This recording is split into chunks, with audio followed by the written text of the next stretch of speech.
কি হয়েছে দাদা, কিছু নেবে নাকি? হ্যাঁ নেবো তো, কিন্তু তুমি কি দোকানদার? হ্যাঁ বলো, কি লাগবে? আরে ভাই, বাড়িতে মেয়ে জামাই এসছে, 3 কেজি ভালো ইলিশ দরকার। তোমার কাছে কি হবে? হবে না মানে? এই যে 1 কেজি সাইজের মাল আছে, আর বাদ বাকি গোডাউনে আছে, লাগলে এনে দেবো।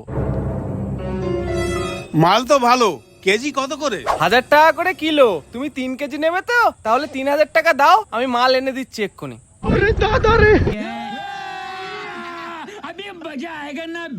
এ নাও ভাই, ধরো। হ্যাঁ ঠিক আছে দাদা, দোকানটা একটু খেয়াল রাখবেন, আমি গোডাউন থেকে মালটা নিয়ে আসি। Okay.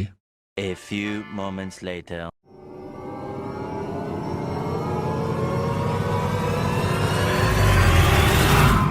नहीं सारुण के यहाँ कुछ तो गड़बड़ है। এ ভাই, কে তুই? কোথায় উঠছিস? আরে আমার দোকানে আমি উঠবো না তো কে উঠবে? তোমার দোকান মানে? তাহলে আমার কাছ থেকে 3 কেজি ইলিশ দেবে বলে 3000 টাকা নিয়ে গেল, ওটা তাহলে কে? সকাল সকাল কি গাঁজা খেয়ে এসছো? কে টাকা নিয়ে গেছে আমি কি করে জানি? হাঁটো। আমার 3000 টাকা জলে গেল।